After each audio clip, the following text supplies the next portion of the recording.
মাকৰ গাখীৰ বিক্ৰী কৰে নেকি? এতিয়া অসমত নিবনুৱাই মুখ মেলি চাই আছে। কাৰণ ৰাজ্যত নিবনুৱা সমস্যাৰ দৰে ডাঙৰ ডাঙৰ সমস্যা বাদ দি গৰু মাংসৰ ওপৰত বিৱৰণ চলি আছে। কোনোবাই গৰুক মাতা বুলি মাতে, আকৌ কোনোবাই কৈছে মাতাৰ গাখীৰ আকৌ আপোনালোকে কেনেকৈ বিক্ৰী কৰে। এপিনে ৰাস্তা পদূলি খিচিৰি মিচিৰি হৈ আছে, আনপিনে আকৌ বছৰে বছৰে বানপানীত হাজাৰ হাজাৰ জীৱ জন্তুৰ মৃত্যুবৰণ ঘটিছে। নিচাযুক্ত বস্তু সেৱন কৰি কাৰোবাৰ পুত্ৰ, কাৰোবাৰ স্বামী, কাৰোবাৰ পিতৃৰ লগতে নানান সম্বন্ধৰ মানুহ নাইকিয়া হৈ আছে।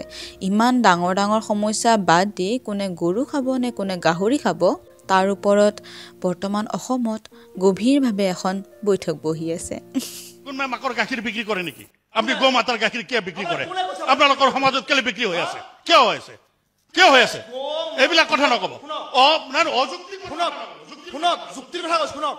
আপোনাক যে লালন পালন কৰিবলৈ যিটো অভাৰ যিখিনি গাখীৰ মানে বাহিৰ হৈছে, সেইখিনি সেই গো মাতাক লালন পালন কৰিব লাগিব।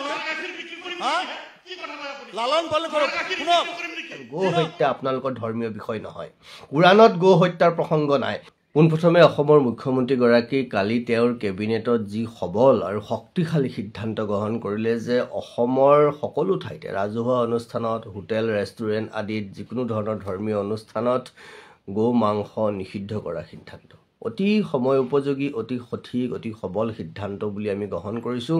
সেইকাৰণে অসমৰ মাননীয় মুখ্যমন্ত্ৰী হিমন্ত বিশ্ব শৰ্মা ডাঙৰীয়াৰ লগতে তেওঁৰ কেবিনেটৰ প্ৰত্যেকগৰাকী মন্ত্ৰী সতীৰ্থক আমি পৰম আন্তৰিকতাৰে ধন্যবাদ আৰু কৃতজ্ঞতা। গাহৰি মাংস বন্ধ কৰাৰ কোনো প্ৰশ্নই নাই।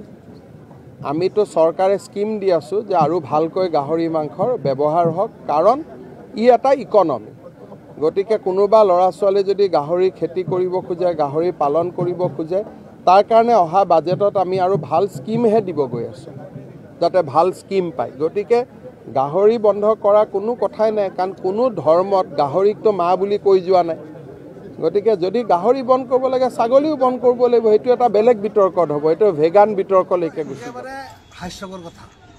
এনে এজন অসমৰ মুখ্যমন্ত্ৰী যদি এনেধৰণৰ বাক্য প্ৰদান কৰে, তাৰ দুৰ্ভাগ্যজনক কথা। কাৰণ যদি গোমাংস কেতিয়াবা বন্ধ হয়, কেতিয়াবা খোলা হয়, এইটো ৰাজনীতি।